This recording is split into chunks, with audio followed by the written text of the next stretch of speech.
اعوذ باللہ من الشیطان الرجیم بسم اللہ الرحمن الرحیم الحمد للہ رب العالمین والصلاة والسلام علی محمد وآلہ الطاہرین سیما بقیت اللہ اللہم اجل لولیک الفرج۔ موضوع سخن معرفت امام کی ضرورت ہے، اس حوالے سے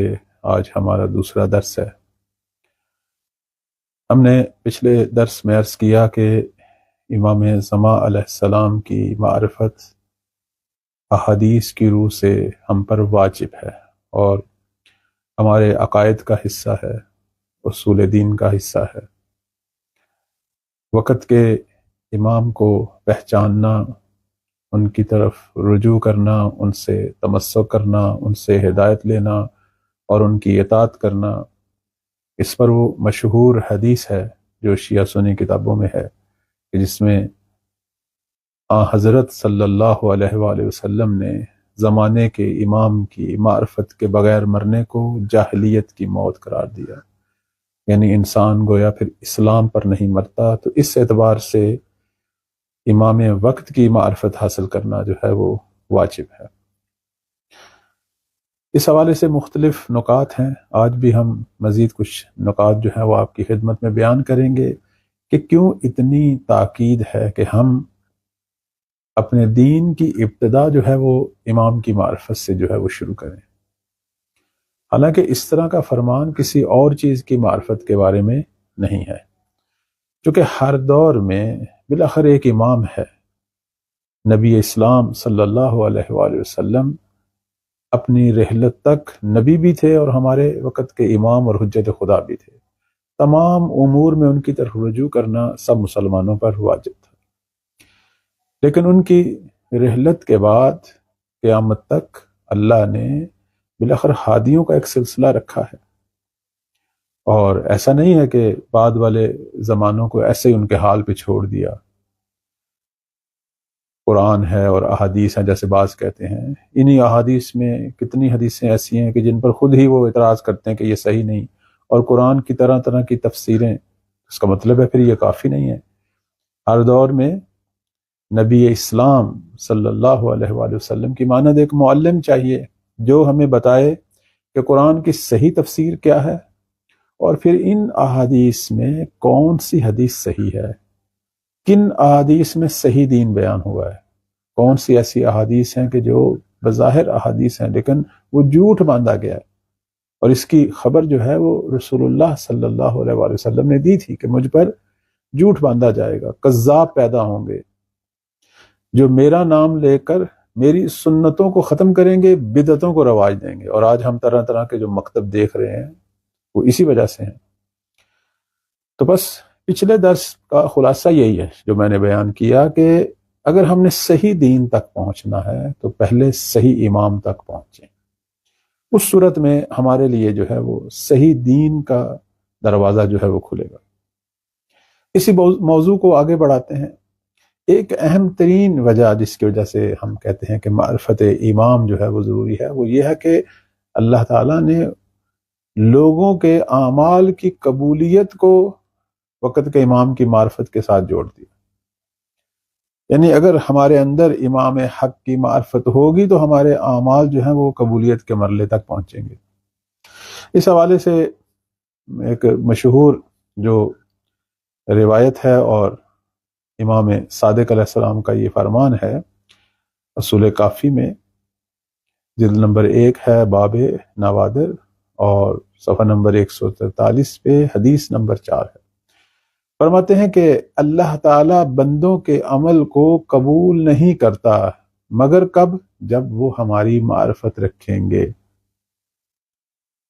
کہ لا يقبل اللہ من العباد عملا الا بمعرفتنا، یعنی اللہ جو ہے وہ اپنے بندوں کے اعمال کو اسی وقت قبول کرے گا جب وہ ہماری معرفت رکھیں گے۔ تو بس اگر ہم یہ چاہتے ہیں کہ ہمارے اعمال مرحلہ قبولیت تک پہنچیں تاکہ ہمیں ان کا ثواب حاصل ہو، تو زمانے کے امام کو ڈھونڈیں دلائل سے اور ان تک پہنچیں۔ اسی طرح مزید نکات بھی ہیں۔ مثلا ایک نقطہ جو روایات میں بیان ہوا ہے جس سے امام وقت کی معرفت کی اہمیت بڑھتی ہے، وہ یہ ہے کہ جیسے کہ احادیث میں آیا ہے، احادیث کے اندر آیا کہ امام جو ہیں وہ الہی فیض کا واسطہ ہے، یعنی اللہ کی طرف سے جو فیض بندوں کو پہنچتا ہے اس میں ضروری ہے کہ زمین پر کائنات میں امام حق ہو، حجت خدا ہو، پھر گویا یہ فیض پہنچے گا۔ بعض لوگوں کو یہ بات عجیب لگتی ہے، لیکن ہے یہی کہ خدا نے ہر چیز کے اندر جو ہے وہ ایک مرکز بنایا ہوا ہے اور باقی چیزوں کو اس مرکز کے ساتھ جوڑا ہوا ہے۔ یہ سسٹم ہے پروردگار کا۔ جیسے انسان کے بدن میں قلب جو ہے وہ ایسے ہی ہے، پورا بدن ہو اور قلب نہ ہو تو کوئی نظام بھی نہیں چلے گا، یہ ہونا چاہیے تاکہ سارے نظام چلیں۔ یا خود پورے جسم میں روح کا جو مقام ہے، بلکہ ہم جو ائمہ علیہ السلام کے دور میں مناظرے دیکھتے تھے اس میں یہی مثال دیتے تھے۔ تو پروردگار نے پوری زمین کے امور کو ایک ہستی کے ساتھ جوڑا ہوا ہے، وہ ہے تو اللہ کی نعمتیں ملیں گی۔ اگر ہادی برحق ہوگا تو خدا نعمتیں دے گا نا، ورنہ اللہ نے جو دشمن ہیں خدا کے، مخالف ہیں، کافر ہیں، ان کو تو نہیں دینا۔ یہ جو چند نیک بندے ہیں، یہ جو رائے ہدایت پر ہیں، ان کے صدقے سے باقی بھی کھا رہے ہیں، باقی سب کو بھی ان کی وجہ سے مل رہا ہے۔ اس لیے آپ دیکھیں کہ باقاعدہ یہ بات جو ہے وہ احادیث میں، روایات میں ہے، جیسے مفاتیح الجنان سب کے پاس ہوگی، دعائے عدیلہ میں یہ جملہ موجود ہے، چونکہ یہ امام معصوم سے نقل ہوئی کہ بیمنہ رزق الورا و بے وجود ہی ثبتت الارض والسماء، کہ امام کے وجود کی برکت سے خلق خدا کو روزی ملتی ہے۔ رازق اللہ ہے، وہی دے رہا ہے، لیکن اس کی شرط یہ ہے کہ سسٹم ہدایت چلے، ہادی برحق ہو، اور اس کے وجود کی برکت سے زمین و آسمان قائم ہے۔ اس لیے ہماری بعض روایات یہ بھی کہتی ہیں کہ اگر حجت خدا زمین پر نہ ہو تو زمین تباہ ہو جائے گی، اپنے اوپر رہنے والوں کو نگل لے گی، یعنی پھر قیامت بپا ہے۔ حتیٰ ہماری بعض احادیث میں یہ بھی آیا ہے کہ آخری نفر قیامت کے آنے سے پہلے، چونکہ بالآخر وہ موت کا جو سور ہے وہ سور پھونکا جائے گا، تو اسرافیل جب وہ سور پھونکیں گے اور لوگ مرنا شروع ہو جائیں گے تو آخری نفر حجت خدا ہوگی جو اس زمانے میں ہوگی، یعنی حجت خدا کا ہونا ضروری ہے، تب یہ زندگی اور یہ سسٹم چلے گا۔ یعنی کوئی دنیا میں ایسا آدمی نہیں ہوگا جو یہ کہے کہ میں تو تھا لیکن حجت خدا نہیں تھی، اس لیے اللہ نے قیامت سے پہلے حجت خدا کی موت کو سب سے آخر میں قرار دیا۔ اسی طرح ہم بعض روایات میں یہ بھی دیکھتے ہیں جو کہ نقل ہوئی ہیں ہماری احادیث کی کتابوں میں، شیخ صدوق علیہ رحمہ نے اپنی معروف کتاب من لا یعذر الفقیہ میں جلد نمبر 2 میں حدیث ہے 3213 نمبر، اس کے اندر یہ فرمان ہے امام نقی علیہ السلام کا۔ فرماتے ہیں کہ جب آپ کسی امام کی زیارت کے لیے جائیں تو یہ جملہ ضرور کہیں کہ بکم فتح اللہ، کہ اللہ نے آپ کے وجود کی برکت سے، آپ کے واسطے سے آغاز کیا، آپ کے ذریعے ختم کرے گا، آپ کے ذریعے بارشوں کو برساتا ہے، آپ کے ذریعے آسمان کو روکا ہوا ہے کہ زمین پہ نہ گرے، یعنی آسمان سے کوئی ایسی بارش پتھروں کی یا سیاروں کی یا کوئی ٹکراؤ والی ایسی صورت نہ ہو کہ جس سے زمین تباہ ہو۔ یہ کب ہوگا؟ جب اللہ کا اذن ہوگا۔ اسی طرح ایک اور مشہور فرمان نبی کریم صلی اللہ علیہ وآلہ وسلم کا جو کتاب علل الشرائع میں ہے، جلد نمبر 1 صفحہ نمبر 5 پہ حدیث نمبر 1 ہے، اور شیخ صدوق علیہ رحمہ کی کتاب کمال الدین کی جلد نمبر 1 میں بھی ہے، اور صفحہ نمبر 254 حدیث نمبر 4۔ نبی کریم صلی اللہ علیہ وآلہ وسلم فرماتے ہیں کہ یا علی لولا نحن ما خلق اللہ آدم ولا حوا ولا الجنت ولا النار ولا السماء ولا الارض۔ فرماتے ہیں کہ اے علی اگر ہم نہ ہوتے تو اللہ نہ آدم کو خلق کرتا اور نہ حوا کو اور نہ جنت کو اور نہ جہنم کو اور نہ آسماں کو اور نہ زمین کو۔ امام خمینی رحمت اللہ جو ہیں وہ اسی حدیث کی تشریح میں فرماتے ہیں کہ پیغمبر اسلام کے فرمان کا مطلب یہ ہے کہ نبی اکرم صلی اللہ علیہ وآلہ وسلم اور ائمہ علیہ السلام یہ حق اور اس کی خلق مخلوق کے درمیان گویا واسطے ہیں۔ تو یہاں جو ہے وہ اس وحدت محض نے یعنی اس واحد حقیقی نے اپنی مخلوقات جو کہ کثرت پر قائم ہیں، مخلوقات و کثیر ہیں، تو اس میں کچھ واسطے قرار دیے ہیں کہ جو یہ شان رکھتے ہیں کہ وہ ایک طرف ان کا اتصال اس واحد حقیقی سے ہو اور ایک طرف اس کثیر مخلوق سے ہو۔ خلاصہ یہ ہے کہ امام وقت کی معرفت کے بہت سارے مقامات ہیں، بہت سارے نکات ہیں۔ اسی طرح ایک اہم نکتہ وہ یہ ہے کہ ہم جب اپنے زمانے کے امام کی معرفت رکھیں گے تو گویا خلیفہ خدا کی معرفت رکھیں گے۔ کہتے ہیں کہ جب مولا امام زمان قیام فرمائیں گے اس وقت ایک عجیب حالت ہوگی۔ کتاب کشف الغمہ میں جلد نمبر 2 میں صفحہ نمبر 407 پہ اور اسی طرح کتاب غیبت نعمانی کے اندر نبی کریم صلی اللہ علیہ وآلہ وسلم کا فرمان ہے، فرماتے ہیں کہ جب مہدی قیام کریں گے تو ان کے سر پہ ایک بادل کا ٹکڑا ہوگا جس کے اندر ایک منادی ہوگا جو ندا دے گا کہ یہ مہدی ہے اور یہ اللہ کا خلیفہ ہے، لہٰذا اس کی پیروی کریں۔ تو امام وقت جو ہیں وہ پروردگار کے خلیفے ہیں، زمین پر اللہ کے نمائندے ہیں، تو ان کی پیروی یعنی خدا کی پیروی۔ حتیٰ ہم نبی کریم صلی اللہ علیہ وآلہ وسلم کا فرمان دیکھ رہے ہیں، بہار الانوار میں بھی ہے، جلد نمبر 51 صفحہ نمبر 87 پہ، اور اسی طرح کنز العمال میں جلد نمبر 14 صفحہ نمبر 263 میں، اور یہ حدیث نمبر جو ہے یہ 38658 نمبر حدیث ہے، جس میں رسول اللہ صلی اللہ علیہ وآلہ وسلم فرماتے ہیں کہ جب بھی تم مہدی کو دیکھو فَإِذَا رَأَيْتُمُوهُ، جب بھی مہدی کو دیکھو تو اس کی بیعت کرو، چاہے تمہیں سینہ کے بل برف پر چل کر جانا پڑے، یعنی اگر تم پاؤں سے نہیں چل سکتے چاہے تمہیں گھسٹ کر جو ہے پہنچنا پڑے۔ کیوں؟ فَإِنَّهُ خلیفۃ اللہ المہدی، فرماتے ہیں کہ یہ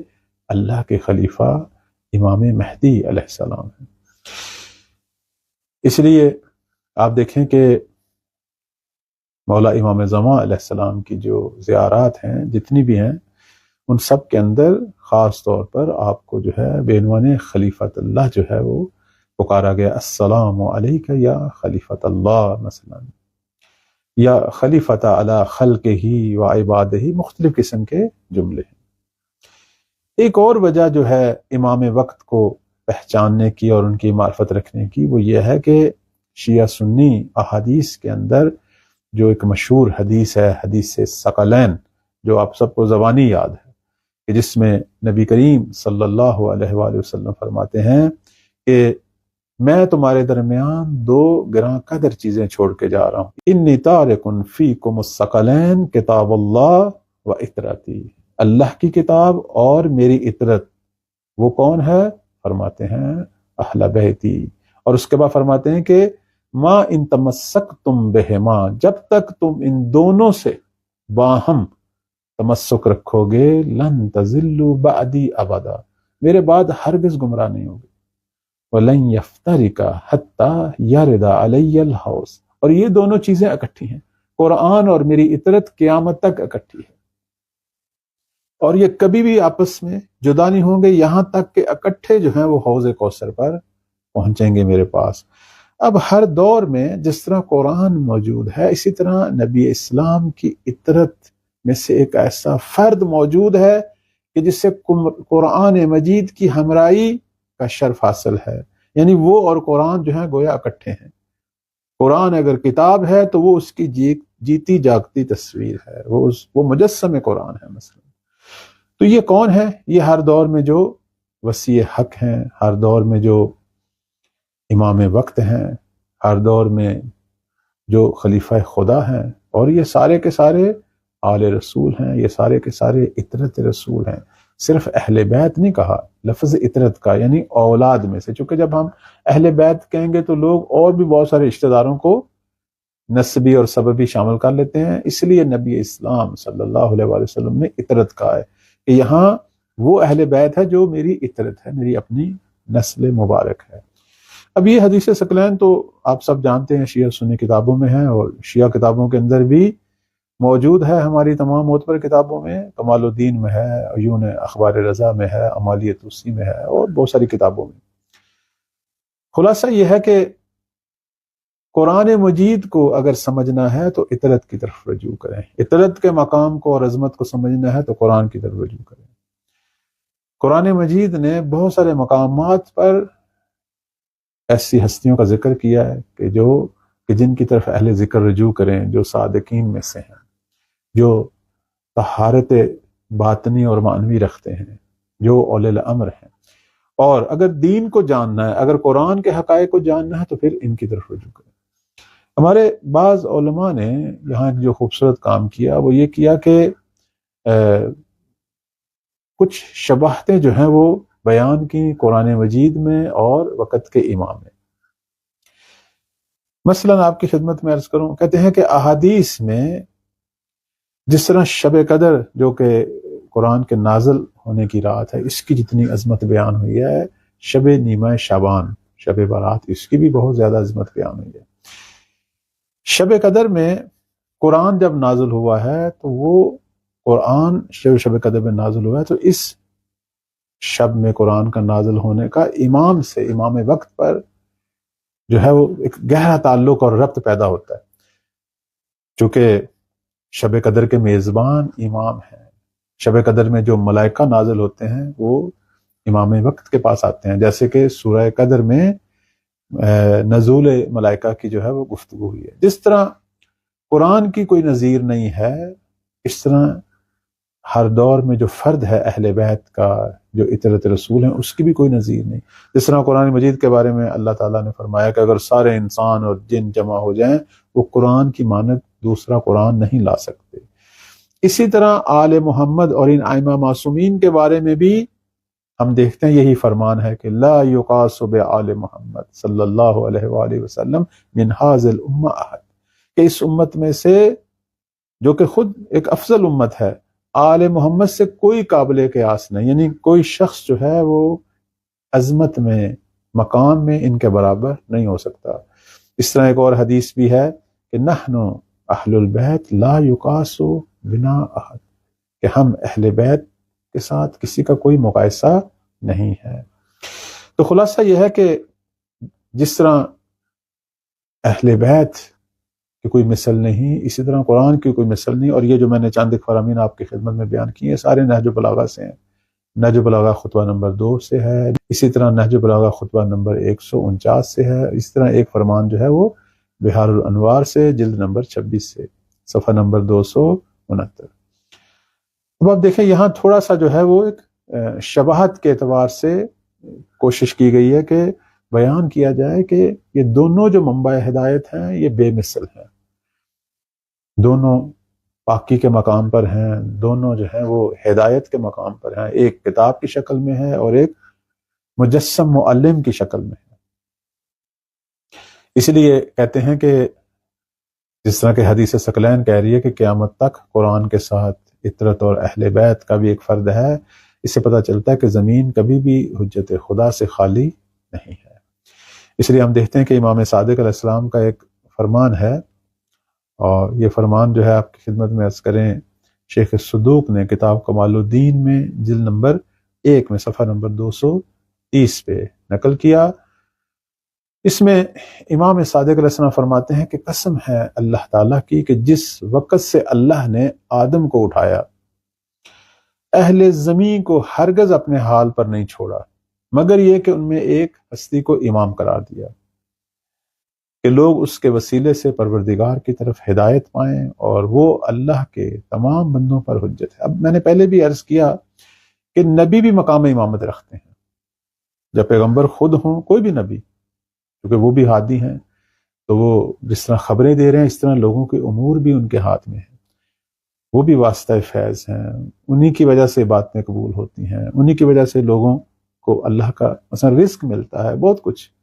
لیکن نبی اگر نہیں ہے تو ان کا وسیع جو ان کی مانند معصوم ہو، پاکیزہ ہو، صاحب عظمت ہو، تو پھر وہ امام ہے لیکن نبی نہیں ہے، تو وہ بھی یہی مقام رکھتے ہیں، وہ بھی بعنوان حجت خدا یہی مقام رکھتے ہیں، چونکہ ہدایت کا جو ہے وہ دروازہ کھلا ہوا ہے، اور اس وسیع پیغمبر نے جو کچھ سیکھا وہ آگے منتقل کر رہے ہیں۔ اسی طرح امام باقر علیہ السلام کا فرمان ہے کہ اللہ تعالیٰ نے جب سے آسمانوں اور زمین کو خلق کیا، کبھی بھی جہاں جو ہے وہ ایک عادل امام سے خالی نہیں رہا۔ یہ اس سے بڑھ گئی بات، یعنی آدم و حوا سے اب بات بڑھ گئی ہے، یعنی جب سے یہ جہاں وجود میں آیا، پتہ نہیں اللہ نے کتنی مخلوقات اس سے پہلے پیدا کی، تو اس کا مطلب ہے کہ کبھی بھی جہاں جو ہے وہ ایک امام عادل سے جو ہے وہ خالی نہیں رہا، اور وہ اللہ کی مخلوق پر ایک حجت کی شکل میں موجود تھے۔ کہتے ہیں کہ ایک دفعہ ایک شخص امام صادق علیہ السلام کی خدمت میں آیا، اور کہ مجھے کیسے معرفت حاصل ہو آپ کی یا امام وقت کی۔ بالآخر یہ سوال ہمارے ذہنوں میں بھی ہے، آج بھی بہت سارے لوگ پوچھتے ہیں۔ تو جہاں تک ہمیں کوشش کرنی چاہیے کہ ہم تحقیق کریں قرآن و حدیث سے، اور امام وقت کو ڈھونڈیں اور ان کے بارے میں جانیں، ان کی سیرت کو جانیں، ان کے مشن کو جانیں، اور پھر متمسک ہوں، پھر ان کے حقیقی معنوں میں پیروکار بنیں، ان کے ہمراہی بنیں۔ ان چیزوں کے ساتھ ساتھ امام صادق علیہ السلام نے ایک دعا کی تلقین کی، ایک دعا عطا کی ہمیں، جس سے دعائے معرفت کہتے ہیں۔ معصوم فرماتے ہیں کہ بہترین دعا بالخصوص غیبت کے زمانے کی، کہ جب ظاہری طور پر حجت خدا کو بھی نہیں دیکھیں گے، اس وقت کس طرح ان کے دلوں کو سکون ملے گا۔ معصوم فرماتے ہیں پھر بہترین دعا یہی ہے، جسے ہم دعائے معرفت کہتے ہیں، اور یہ مفاتی میں موجود، اب تو نیٹ پر موجود ہے، آپ دعائے معرفت لکھیں آپ کے سامنے آ جائے گی۔ فرماتے ہیں کہ پھر اس طرح دعا کریں کہ اللہم عرفنی نفسک، اے پروردگار مجھے سب سے پہلے تو اپنی معرفت عطا کر،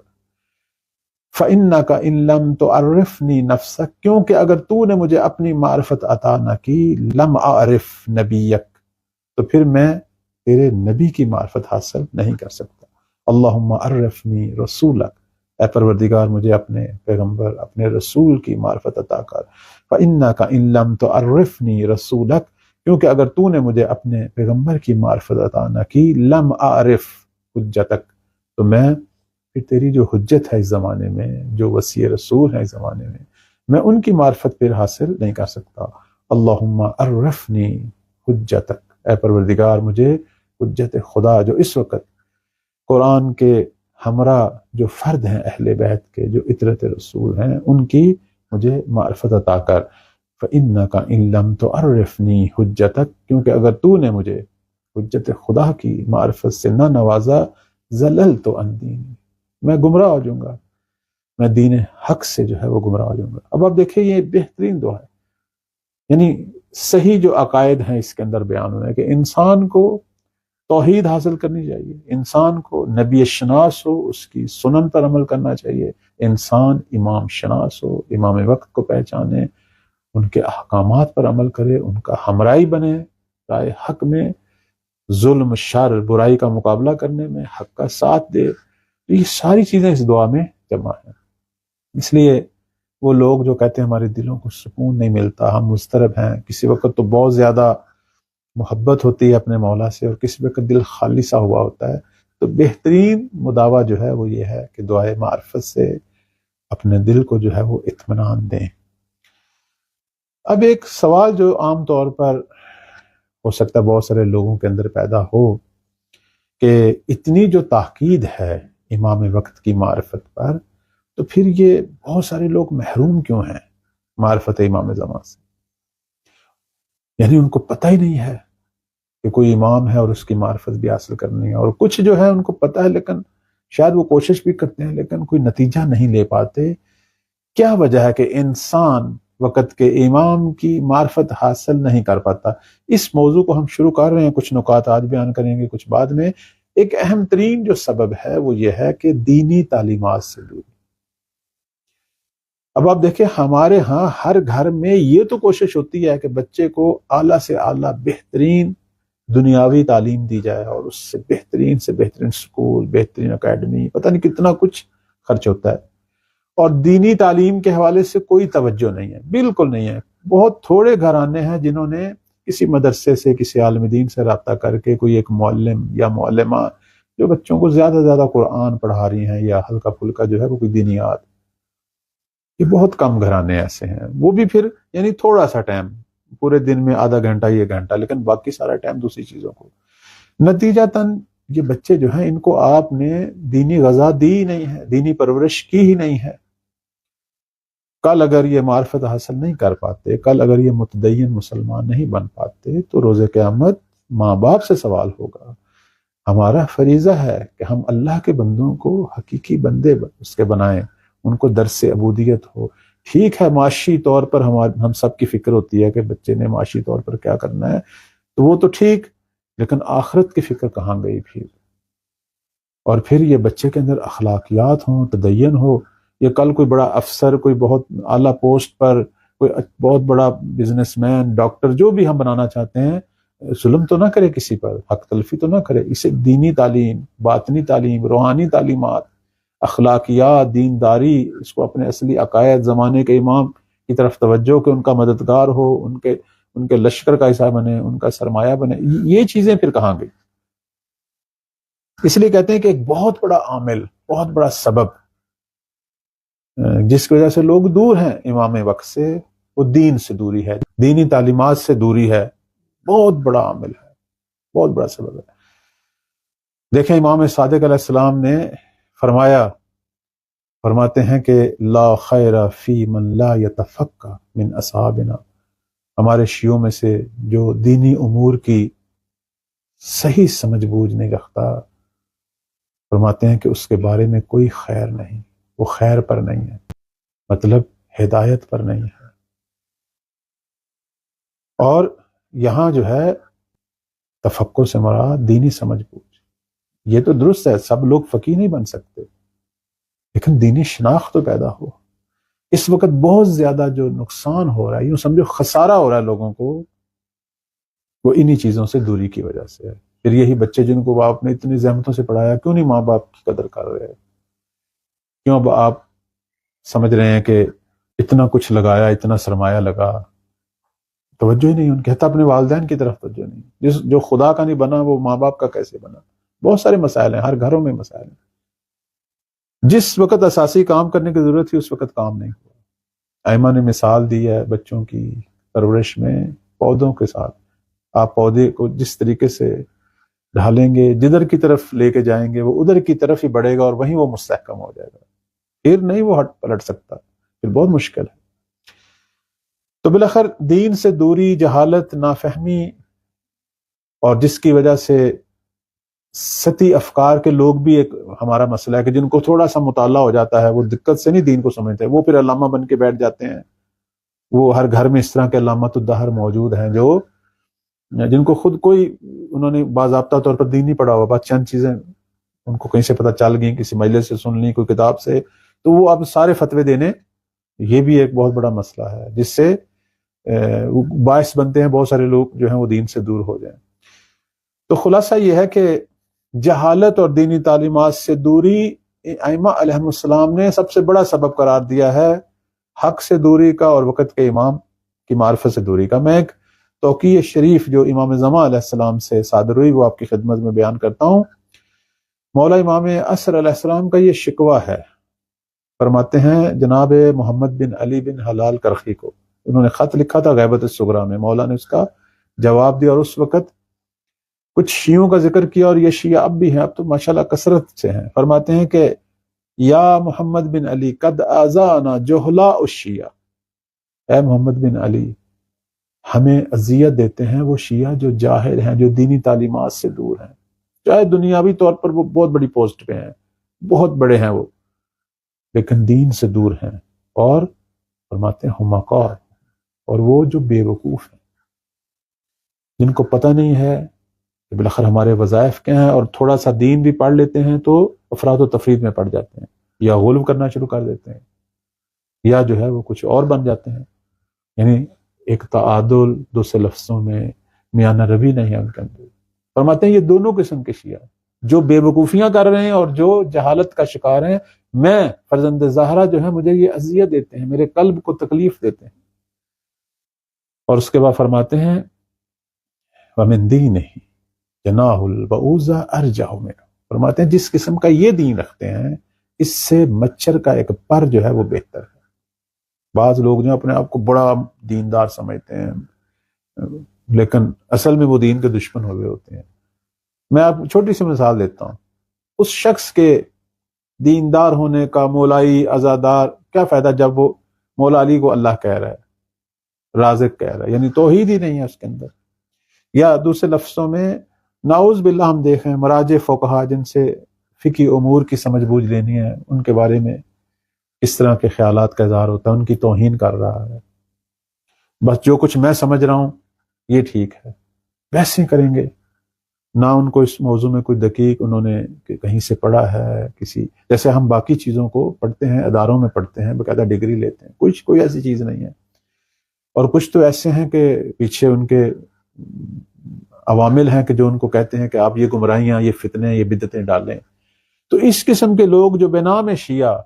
اپنے ہی مذہب کے نقصان کا باعث بن رہے ہیں اور لوگوں کی گمراہی کا باعث بن رہے ہیں. فرماتے ہیں یہ جس قسم کا دین پیش کرتے ہیں، چونکہ یہ وہ دین نہیں ہے جو رسالت مآب صلی اللہ علیہ وسلم نے پیش کیا، جو مولا علی نے پیش کیا، جو ہمارے ائمہ نے پیش کیا، جو خدا نے قرآن کی شکل میں نازل کیا. فرماتے ہیں یہ وہ جو دین یہ دیتے ہیں اس سے مچھر کا پر بہتر ہے، چونکہ وہ تو اللہ کی مشیت کے مطابق چل رہا ہے، لیکن یہ اللہ کی مشیت کے مطابق نہیں چل رہا. کہتے ہیں امام زمان علیہ السلام جب ظہور فرمائیں گے اور جب لوگوں کی اصلاح کریں گے، حتیٰ اپنے شیعوں کی، تو شیعوں کا ایک گروہ ان کے مد مقابل کھڑا ہو جائے گا، کہے گا ہم اپنے یہ رسم و رواج جو ہم نے خود بنائے ہوئے ہیں، مولا کہیں گے یہ دین کا حصہ نہیں ہے، اس کی جگہ یہ سنت پیغمبر ہے، اس پہ عمل کریں. وہ اسے سنت پیغمبر کو چھوڑ دیں گے، اپنی بنائی ہوئی چیزیں چونکہ ہمارے آباء و اجداد عمل کرتے تھے، ہم نے ہر صورت میں وہ کہنی ہے اور عمل کرنی ہے. جب مولا انہیں سمجھائیں گے اور بے عنوان حجت خدا ان پر حجت تمام کریں گے تو وہ امام کے مد مقابل آ جائیں گے، حتیٰ امام سے جنگ کریں گے، کہیں گے ہم آپ کو مہدی نہیں مانتے. یعنی کیا؟ یعنی یہ ہے احمق شیعہ، یا یہ ہے ایک احمق مسلمان جو امام کے مد مقابل قرار پا جاتا ہے. بھئی جو منبع دین ہے، جس نے ہمیں صحیح دین بتانا ہے، تو میں اپنے ذہن کے مطابق جو دین ہے اس کا دفاع کرتا ہوں اور امام وقت کے مد مقابل قرار پا جاؤں، تو اس سے بڑی حماقت اور جہالت کیا ہے؟ اس طرح کے لوگ آج بھی موجود ہیں جو مراجع مجتہدین فقہا کو برا بھلا کہہ رہے ہیں، حالانکہ یہ نائب ہیں، یہ امام کے نمائندے ہیں، ان کی تقلید واجب ہے، ان کے پیچھے چلنا واجب ہے. یہ حکم معصوم ہے، یہ امام مہدی علیہ السلام کا حکم ہے کہ میری غیبت میں ان کی طرف رجوع کرو، یہ تم پر حجت ہے، اور یہ ان کو برا بھلا کہہ رہے ہیں. تو جو آج ان کو برا بھلا کہہ رہے ہیں، کل اسی طرح کے لوگ امام زمان کے مد مقابل بھی قرار پائیں گے. اللہ تعالی ہم سب کو توفیق دے کہ رائے ہدایت پہ رہیں، رائے حق پہ رہیں، اسی راہ پہ جو قرآن کی راہ ہے، جو محمد و آل محمد کی راہ ہے، اور جس راہ پر جو ہیں علماء دین، جو سچے علماء دین ہیں. اب تو کچھ لوگ ابا کبا میں ہیں لیکن متاسفانہ جو ہے وہ بھی رائے حق چھوڑ بیٹھے ہیں. اب تھوڑے سے سخت ہو گئے ہیں مسائل، لیکن پھر بھی ڈھونڈنے والوں کو رائے حق جو ہے وہ مل سکتی ہے اور مل بھی رہی ہے. اور یہ فیض ہے مولا کا کہ جو بھی حق کے متلاشی ہیں ان کو حق تک جو ہے وہ پہنچا دیتے ہیں. اپنے امور میں اپنے وقت کے امام سے توسع جاری رکھیں اور ہدایت کی راہ پہ قائم رہیں، ثابت قدم رہیں، اور اللہ ہم کو ثابت قدم رکھے انشاءاللہ. پروردگار ہم سب کو مولا امام زمان کے خدمت گزار ناصروں میں سے قرار دے. والسلام علیکم ورحمۃ اللہ.